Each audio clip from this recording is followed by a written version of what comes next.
All right, our next lecture is on development. So we have been talking about the flow of goods and money across international borders. And generally, these things increase growth and increases the general welfare of the international economy, but they also have an effect on distribution. And that's what development is all about. It's sort of who gets what, when, and how. So the underlying foundation of politics. And we want to understand the motivations of developed country and how we get developing countries into the developed category. So before we get there, we'll talk about globalization. And before 9/11, globalization was the buzzword in international relations. And this is sometimes confused with development. So what is globalization? Globalization is a lot of different components. So we can talk about it from an economic globalization where we have increased trade and financial flows across international borders.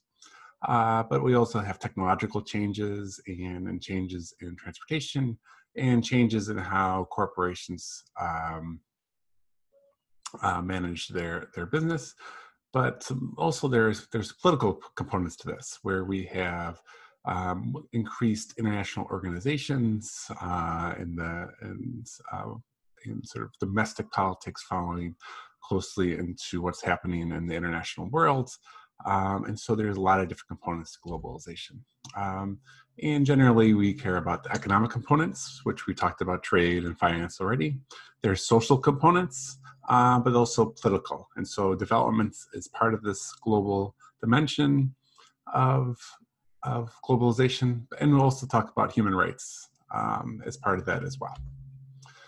So it's beginning our discussion about development. Here's a map of economic activity around the world in 2015.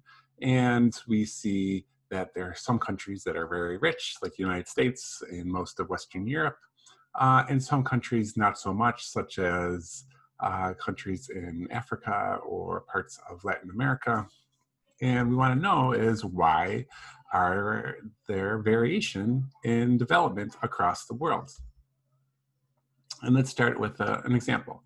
So we have Zambia and South Korea. And in 1964, these countries were very similar in the sense that they were both coming out of civil wars, and they both had similar levels of development. Today, we consider Zambia as a development disaster, while South Korea is definitely a developed country in terms of in how they manage their economy, but even more recently in how they manage the coronavirus is they're outpacing so-called developed countries like the United States and Italy in the capacity in which they can test people for the COVID-19 virus. Africa has, and Zambia and specifically, is far behind in these economic indicators.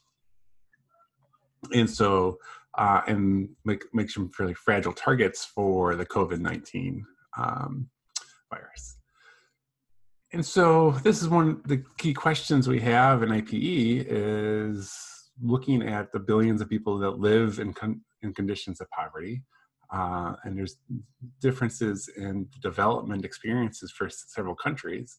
We want to ask is why have some countries developed successfully while others have not?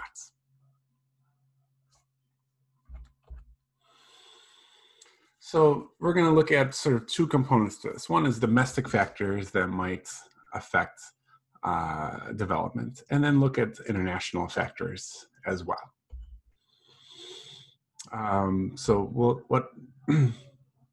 Who benefits from developments? So generally is most people would benefit from development because even in the United States, we have an interest in other countries developing to increase markets for our products.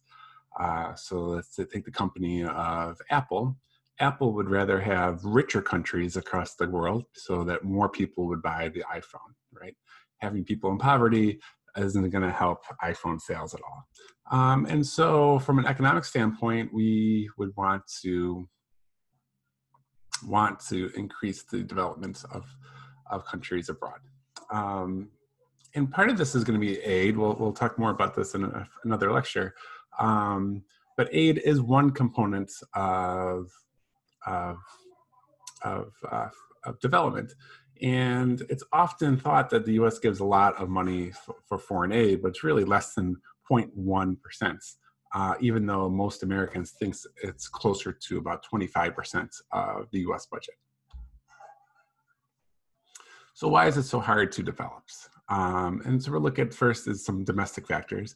One is geographic location, two is this domestic incentives, and three is domestic institutions. So geography matters, and geography matters for a couple different reasons. One is if you're landlocked, you're going to be at a disadvantage in terms of being able to get your goods to other countries.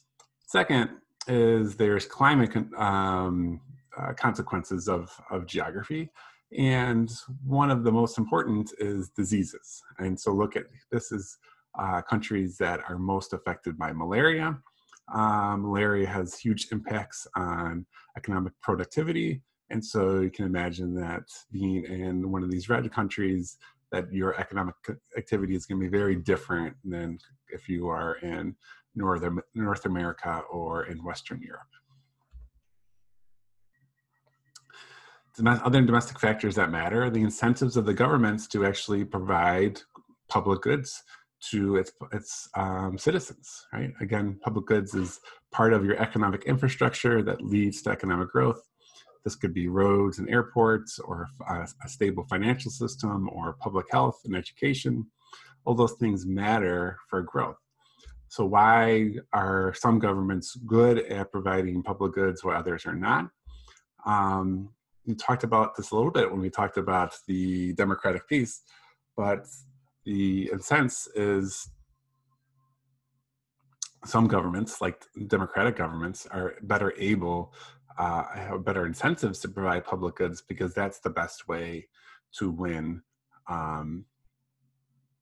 re-election.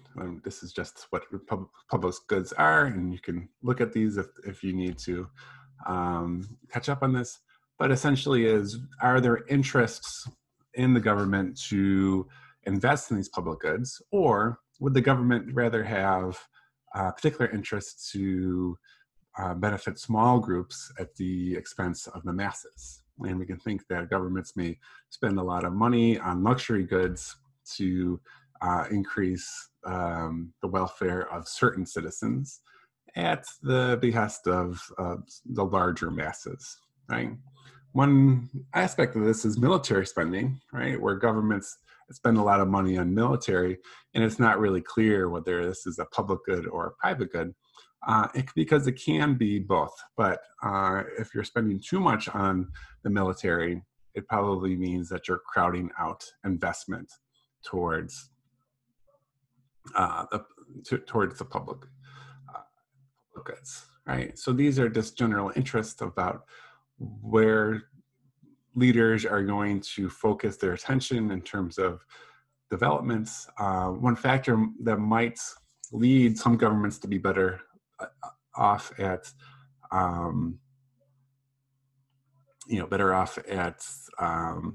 investing in public goods and others is how much oil you have. So here's a graph that shows the relationship between corruption and the government oil revenue. And the idea here is the idea of a resource curse, where governments dependent on natural resource wealth, like oil, are more likely to not invest in public goods because they don't necessarily have to tax their citizens for revenue. And if you don't have to tax your citizens for revenue, you don't really need the permission of the citizens for global governance. And so there's this idea then that the governments, like the governments in the Middle East, that are dependent on oil are less likely to be democratic and less likely to invest in public goods. And so the converse is that if you're not dependent on public goods, you're going to need a taxation system. And if you're going to invest in a taxation system, you're going to need to give representation to the people that you tax. Otherwise, they'll revolt against you. And that builds up the incentives for having democratic institutions.